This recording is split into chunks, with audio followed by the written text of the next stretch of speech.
Hello दोस्तों, welcome back to nomadic flavours. हमारी लेह की जर्नी का दूसरा दिन था। हमने सुबह 6:30 बजे स्टार्ट किया। आसमान बादलों से घिरे हुए थे और उन्हीं में से निकलती हुई सूरज की पहली किरणें। क्या सनराइज़ था, क्या सनराइज़!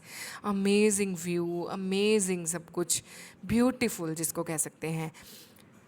किरणें ऐसे आ रही थी, वो सब कुछ बहुत ही ख़ास बना रही थी। कुछ सफ़र होते ही ऐसे हैं जहाँ मंजिल से ज़्यादा रास्ते खूबसूरत लगने लग जाते हैं, और आज का दिन बिल्कुल वैसा था। अमरनाथ यात्रा की वजह से हमें रास्ते में लगभग 3 घंटे रुकना पड़ा था, और शायद हर रुकावट आपके साथ एक नई कहानी लेकर आती है। वहीं पास में एक खूबसूरत गुरुद्वारा साहिब था जहाँ पाठ चल रहा था, और पहाड़ों के बीच बैठकर उस शांति को महसूस करना सच में एक अलग ही अनुभव था। देन उसके बाद हम आगे अपनी जर्नी पर निकल चुके थे। थोड़ी देर जाने के बाद यात्रा की वजह से हमें फिर से थोड़ी देर एक जगह रुकना पड़ा।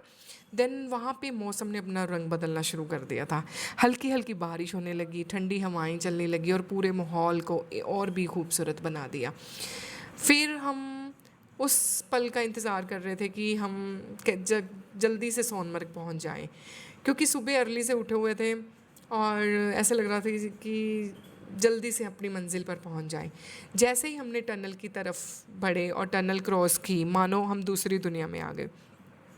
टनल को क्रॉस करते ही चारों तरफ इतने ऊंचे माउंटेन्स थे, रास्ते बिल्कुल साफ़, और बारिश हल्की हल्की बूंदें चल रही थी, और नज़ारे बिल्कुल ही डिफरेंट थे। और रिवर जा रही थी एक साइड पे, रोड के साइड पे रिवर चल रही थी। इतना खूबसूरत था, इतना खूबसूरत था कि आपको लगेगा ही नहीं कि आप किसी इंडिया में घूम रहे हो, इंडिया के किसी और शहर में। आपको लगेगा कि आप स्विट्ज़रलैंड में आ गए हो। सोनमर्ग बिल्कुल स्विट्ज़रलैंड की दूसरी कॉपी है। और हम जैसे ही पहुँचे ना, बारिश तो कंटिन्यूस चल ही रही थी, बट मेरा कैमरा बंद नहीं हो रहा था, और मैं कैप्चर करे जा रही थी, और मैं घर पे अपनी फैमिली को भी वीडियो कॉल करके दिखाई जा रही थी कि देखो हम व्यू कितना अच्छा है।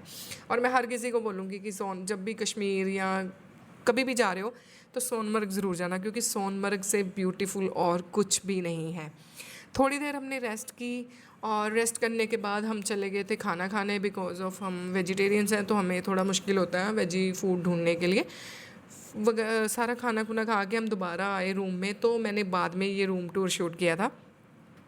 ये हमने एक ही रूम बुक किया था कि हम सारी फैमिली एक साथ बैठ के यहाँ इंजॉय करेंगे, बिकॉज ऑफ उस दिन पापा का बर्थडे था, और हमने पापा का बर्थडे सेलिब्रेट करना था एक साथ सबने बैठ के, और इंजॉय करके, बातें करके, गेम्स खेल कर।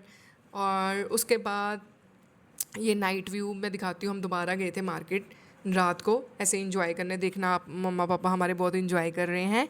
होप आपको हमारी वीडियोस बहुत अच्छी लग रही होंगी। अब मिलेंगे पार्ट 5 में, जहां हम सोनमर्ग से कारगिल की तरफ निकलेंगे और सफ़र को आगे बढ़ाएंगे। तब तक नोमैडिक फ्लेवर के साथ यूं ही सफ़र करते रहिए।